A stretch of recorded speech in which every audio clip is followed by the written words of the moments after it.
So to create a grade schema, go to Manage, Grading Schemas.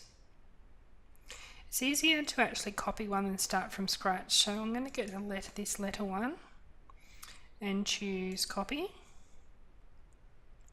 And the letter 2 I'll then edit, so I'll choose that and choose Edit.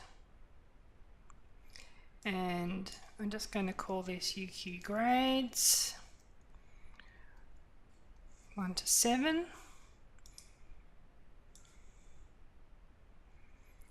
And I only need 7 rows, so I'm going to delete the extra ones. And I'm just going to put in the values, so we're going to have 1 to 7. You then need to type in the lower boundaries. Now what I'm showing is just a sample, and you need to actually check with your school if there's particular boundaries that you should be using. Now, as you can see, I've put the lower boundaries in, and something to take note of, and you need to check on the rounding rules in your school.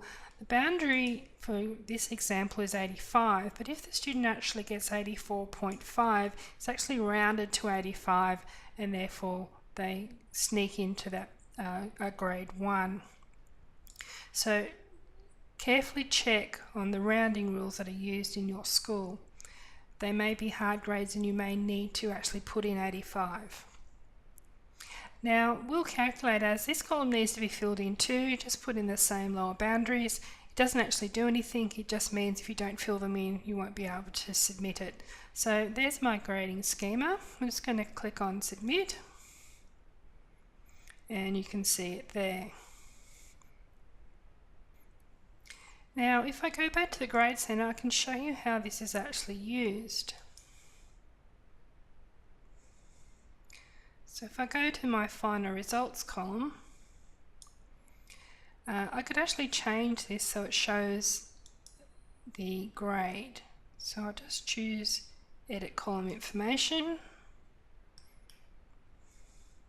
So instead of score, I'm going to actually show, and see it now shows here, my grading schema. I'm going to use my grading schema and I'll just show the score. So that's one option. So you can see the grade and the final result. Now a lot of people like to leave their final result in one column and have the grade in another, so I can do that as well. I'll just change that back and I'll add a total column in. So I'll just pause the video.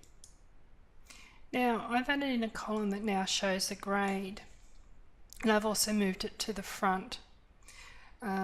So I'll just show you that. It's just a total column, so all I've done to get that extra column, if I go Edit Column Information, is I used a total column,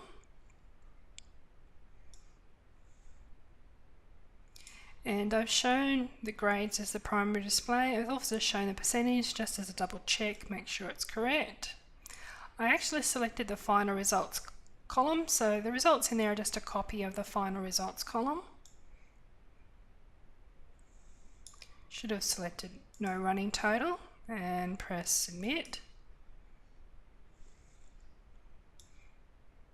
So now I've finished off the results, and I'd actually use the Synapse Merge tool to add the results to the Synapse spreadsheet for uploading.